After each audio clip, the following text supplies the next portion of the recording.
I think if the presidents could control it, we would have had more disclosure. The military intelligence community is in a very interesting spot right now. It does not speak with one voice. We have had a wall of silence from people who, before they got into office, were determined to bring disclosure. There is some contact going on as part of that collaborative effort. Many of the retrievals are not from crashes. They are materials that have been given to us with the challenge, see if you can make that. People, I think, are sort of primed for terror and alarm when we raise the subject, and it's one of the reasons why I love getting into far older story, the story of our ancestors in the deep past who did not talk about contact in those kinds of ways.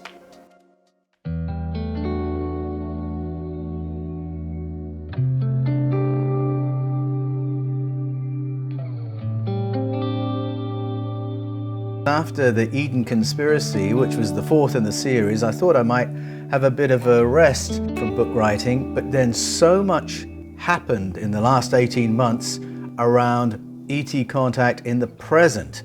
And this is all to do with the July 26 hearing of last year. And I was suddenly inundated with correspondence saying, what do we make of that? Can we take any of that seriously? Should we be worried? Should we be concerned?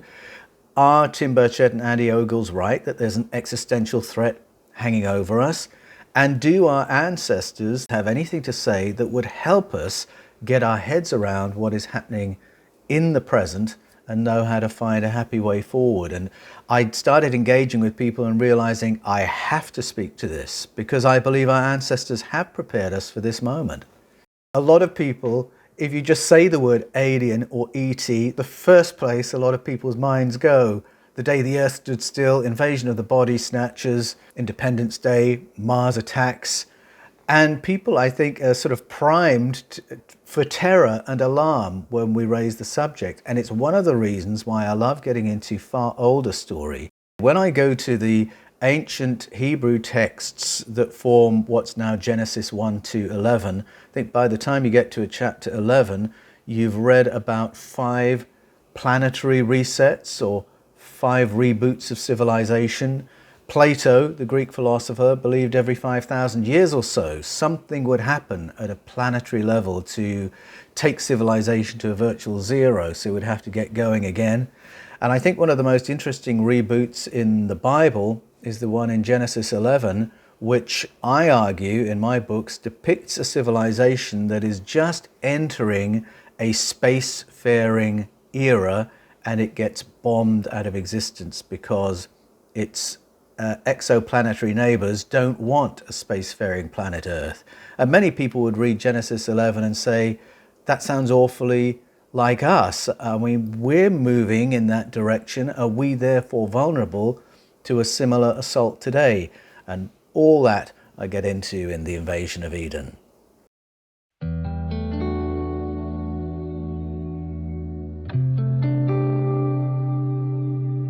I think that there are far more extraterrestrial factions present today than there were in the deep past. I think when Hayam Ashed, the Brigadier General who for 28 years was Israel's Chief of Space Security, when he talks about the Galactic Federation, I believe there are lots of factions on that federation, and some may be very uninterested in humanity, some might not like us, may be hostile, but I actually believe the weight is in the other direction. I think that's why we're all still here on this planet.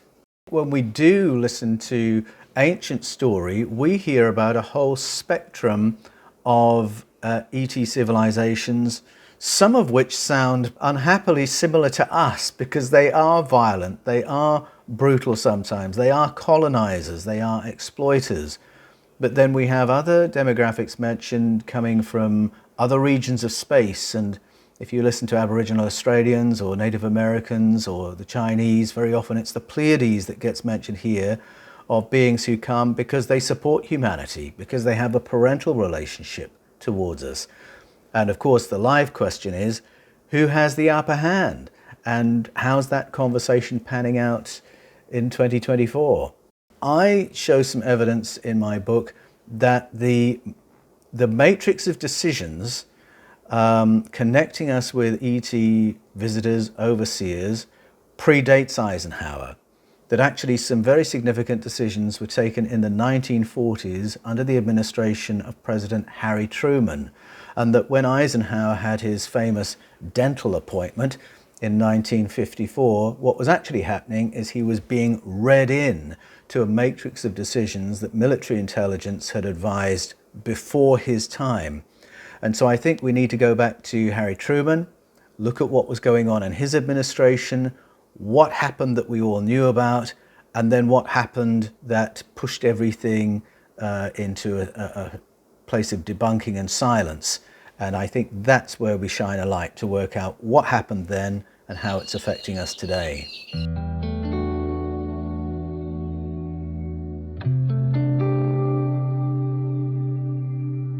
When people talk about treaties, you have to ask, what power could we possibly bring to a negotiation table with a species advanced enough to get here in the first place? An agreement from us could really only be a surrender. But I think what happened was more complex. I think the calculations that had to be made were to do with who has our interests most closely at heart and who's best able to defend them. And I think it was that second calculation that may have pushed, and I do believe it was President Truman, into some decisions with some unhappy consequences, which then Eisenhower may have worked to fine-tune, but I think the rules of the game had been set in the 1940s. Everything that we can observe about Ike Eisenhower speaks of a man of phenomenal depth and integrity. One of the reasons I was interested to talk to his great-granddaughter Laura Eisenhower, who is, I think, the only member of that family willing to discuss the urban legends surrounding President Ike Eisenhower. And one of the questions I ask in The Invasion of Eden is, what did he do with the knowledge that he was not allowed to share? I think Hayam Ashed's statement in December 2020 really validates the story that Eisenhower and Truman were involved in ET contact. What did Eisenhower, this I think a wonderful man of integrity, do with that information that he could not share with the public? Did he give cryptic warnings about Star Wars in space or battles in our skies with tic-tac craft? No, but what he actually did was to tell us to look out for cultural changes, to protect our way of life. This was the language he used, and to be very careful that the military-industrial complex wouldn't hijack the political process and use fear and alarm as a way of gathering more power and more dollars to themselves. These were the things he spoke about, moving away from a culture where government exists to serve the welfare of the people and gets shifted around until it's actually just an engine of war.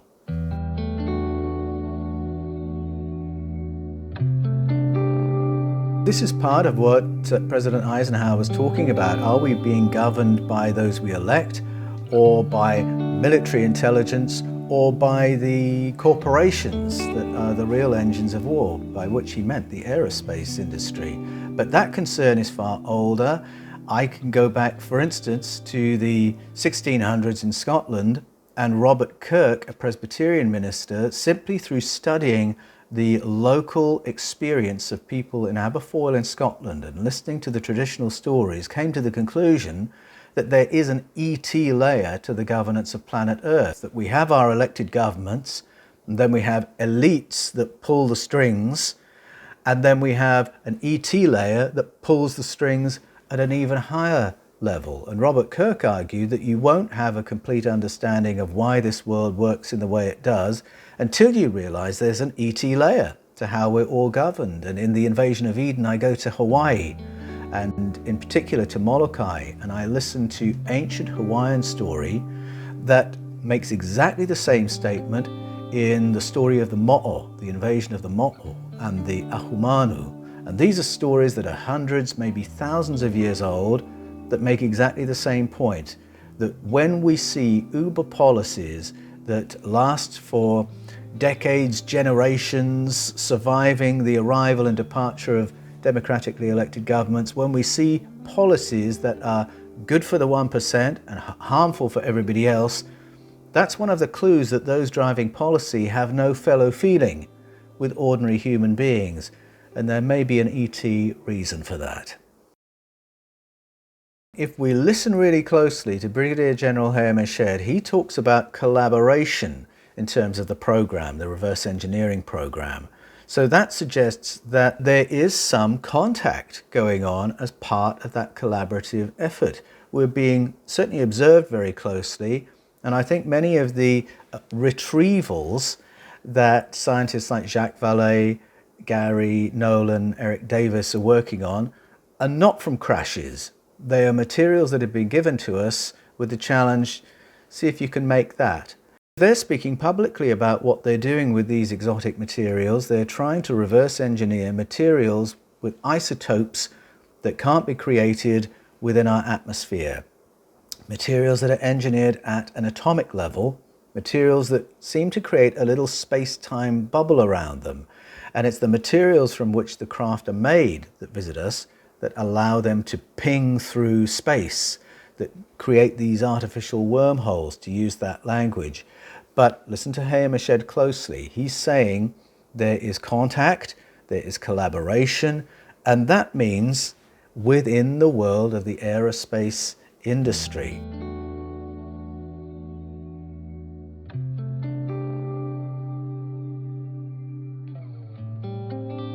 The military intelligence community is in a very interesting spot right now.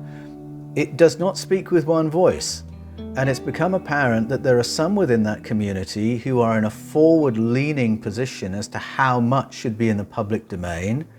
In that hearing, everything we heard from the witnesses had to be cleared by DOPSA, and the scope of that conversation really had to be approved by Thomas Monheim, the Inspector General of the intelligence community. So those witnesses in that hearing and in other interviews, that information, when we hear it spoken by those witnesses, that's all been cleared by Thomas Monheim and DOPSA.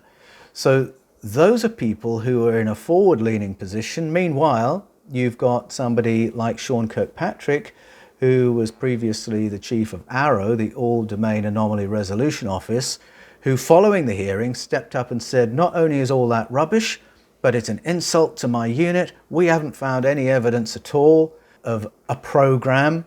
And it wasn't too long after that that he had to be moved on to be replaced by the Deputy Secretary of Defense, Kathleen Hicks. That exchange of batons was all done with the language of transparency, because clearly the Pentagon is feeling there is some pressure on right now from Congress, from the public, that accountability is wanted. I don't expect them to be accountable. I don't expect them to be transparent. But I like the fact they're feeling the heat, and we are seeing this push and pull, this difference of agendas even within the military intelligence community. There's a real incongruity here, because if you've got Jacques Vallée, Eric W. Davis, Gary Nolan talking about the materials they're working on, how can that be allowed in public, all cleared by ISIG and DOPSA on the one hand? How, on the other hand, can you have somebody like Sean Kirkpatrick come along and say there's no evidence when this is already in the public domain? It's really not coherent, and we have other countries authenticating the work of the program as well. So Alain Juillet, the former chief of French security, Ha'em, former chief of space security for Israel. It really is too late to keep the cat in the bag. People need to engage with their members of Congress. In my book, The Invasion of Eden, I encourage people to do that and to be in contact with their media outlets to say, this is a story we don't want to go away. This is of public interest. This involves trillions of dollars of public money. The issues are too important to be private property. Keep the media encouraged that we will support these stories. Keep our congressmen and women knowing we will support them if they keep this conversation moving forward. We've seen a little bit of heat felt by the Pentagon because of what happened last year, and I think we can ramp that up and get even more happening.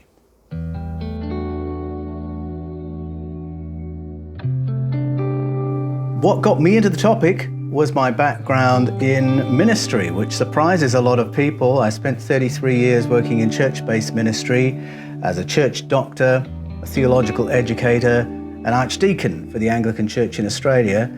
And it was really my role as a theological educator that got me into the world of paleocontact. Now that's the hypothesis that our ancestors had contact with other civilizations, ET civilizations, in the deep past. And what got me there was a study of the root meanings of key words throughout the Hebrew texts, which, when you read the texts using the root meanings, reveal a totally different story to the one you or I would have been taught in Sunday school, and it's a story of contact. And in my first book of Paleocontact, Escaping from Eden, I take the reader through that process of saying what happens if we reread these texts in a more fundamental way. And when we do that, it turns out that many of the stories we thought were God's stories in the Old Testament, the Hebrew scriptures, turn out to be restatements of ancient story from ancient Sumeria, Babylonia, Arcadia, and Assyria. And their stories are not religious texts, they're not stories about God, they're stories about contact with sky people. And of course today we have different language for sky people. We would say aliens, extraterrestrials, we would say astronauts. And so it raised the question for me, firstly, what do I do about the fact that many of my familiar God stories are based on stories of what we would call ETs? And if those texts were not really religious texts in the beginning, what was it that our ancestors wanted us to know? I mean, there are many elements of the canonical stories of Jesus that do intersect with our language of extraterrestrials. I find it really interesting to go back to the Gospels with our contemporary knowledge and awareness of a populated cosmos and ask afresh, what are we being told here? What really was going on? So it's something I continually revisit. I've been a follower of Jesus for more than 42 years, and I continue to be enriched by going back to the text and asking, what did Jesus just say, or what just happened there? I think a lot of Christians tend to read the Bible in a bubble. And for some Christians, it's a boast that the Bible is the only book they read. But as soon as you start reading the Bible and the wisdom of the ages and world thought, you'll realize these stories belong to a much wider family of story with more far-reaching implications. The narrative surrounding Jesus' birth is almost identical to the narrative surrounding the birth of John the Baptist. It appears to be modeled on the narrative of the birth of Isaac to Abraham and Sarah. And when you read the original in the Old Testament, in the Hebrew scriptures, it's very difficult not to interpret that as a close encounter with a non-human entity. And that's not the only culture that has that kind of story. You can go around the world, listen to Chinese story, listen to the story of the birth of the Yellow Emperor, or Lao Tzu, the founder of Taoism, or Vipassana Buddha, the 22nd incarnation of Buddha. They all have very similar stories where the mothers have some kind of a close encounter experience and then an anomalous pregnancy, and their child is unusually advanced or intelligent. Now, some people might say, well, they've made those stories up just to make these important people sound more important, to give them a good backstory. Except that through my research into indigenous story, I've realized that story doesn't stop there.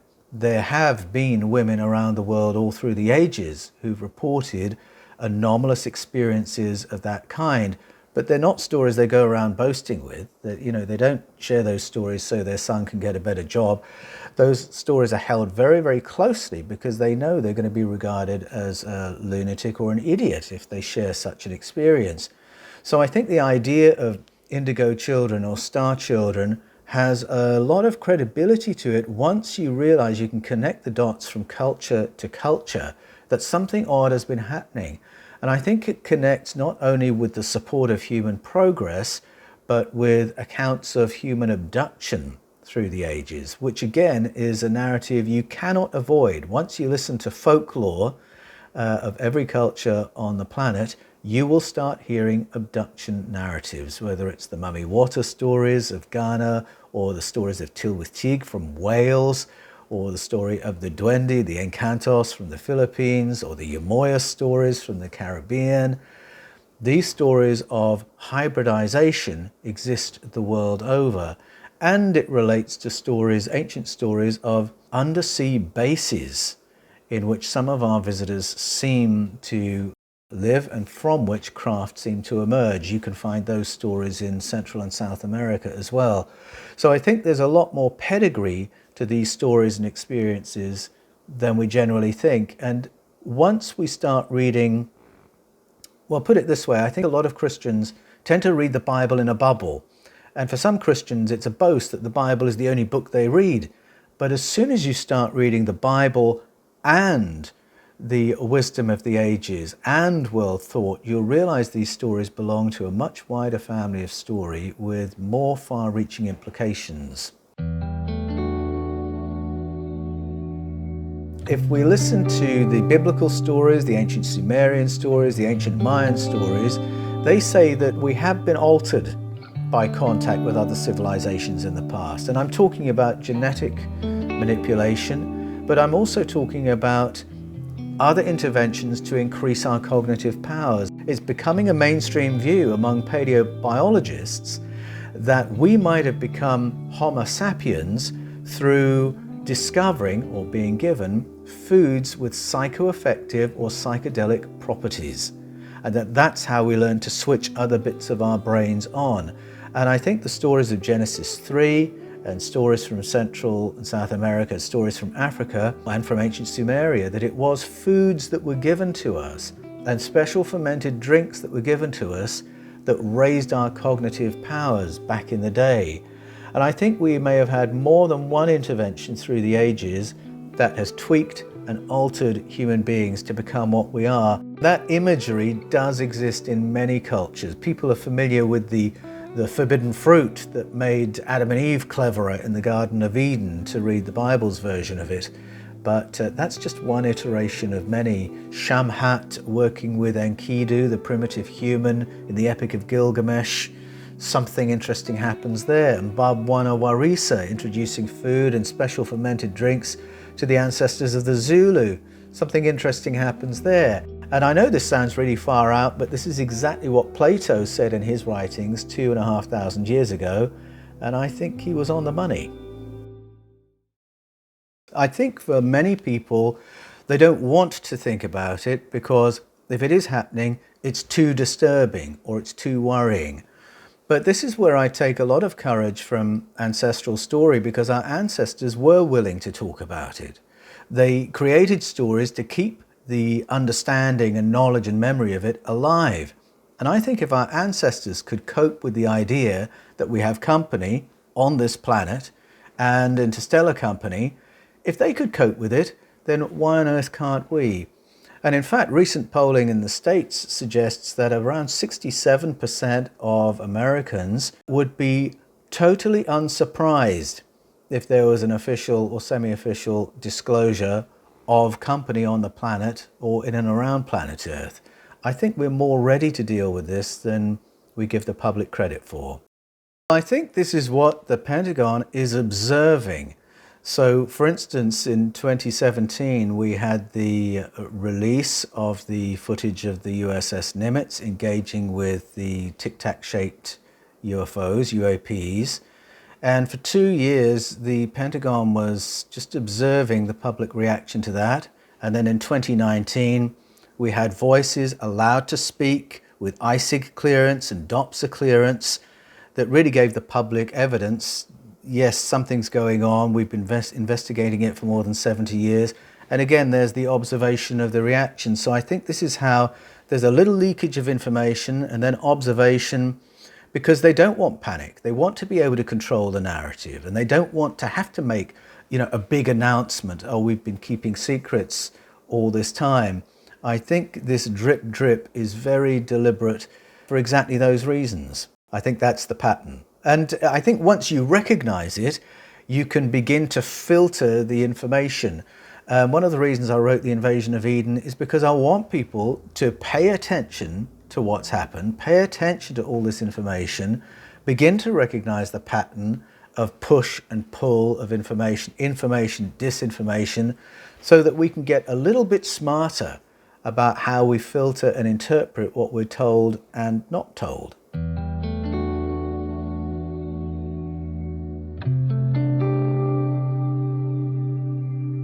Whenever I start writing a new book, it's as if the book starts writing itself. And the moment I started putting pen to paper for the invasion of Eden, Hawaiian friends started coming to me, traditional healers who said, we have a story we'd like to share with you that speaks to what you've been researching. And I realized they were giving me something that would be a central thread in the invasion of Eden, because ancient Hawaiian story includes narratives of invasion in the deep past and clues as to what we should look out for if there's been any kind of a covert invasion or a covert annexation. The Hawaiian stories are about changes in culture, the infantilization of the population, our separation from the land, making it harder for us to be self-sufficient, to work for ourselves, to work for one another, forcing people more and more to be working for money whose value they can't control.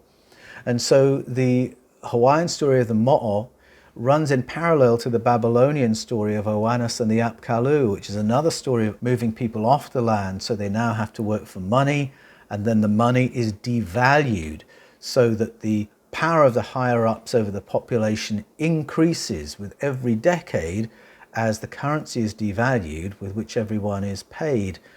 And you can see this just in human history. I mean, if I talk about the pound sterling, you'll think, oh, well, there's a strong currency. Except that between 1800 and 2023, the pound with which everyone was being paid in Great Britain was devalued by 99.032%. And I suspect wage growth hasn't kept up with all those changes in all that time. It hasn't been a whole nightmare, and we have had periods of prosperity, but it shows the vulnerability of a population that's working for a currency, the value of which they can't control. And this is all embedded in these ancient stories, the Babylonian story, the Hawaiian story, exploitation stories.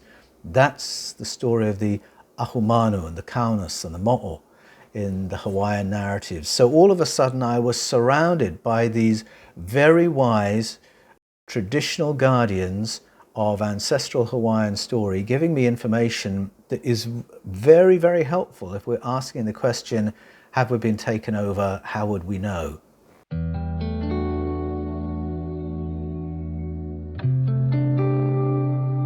Suppression is ages old. In the invasion of Eden, I show that suppression was going on in the formation of imperial Christianity. It was going on in the formation of the canon of the Bible in the 6th century BCE. Every time we've invaded countries and taken Christianity with us, we've sought to obliterate the local stories which have maintained a knowledge of contact.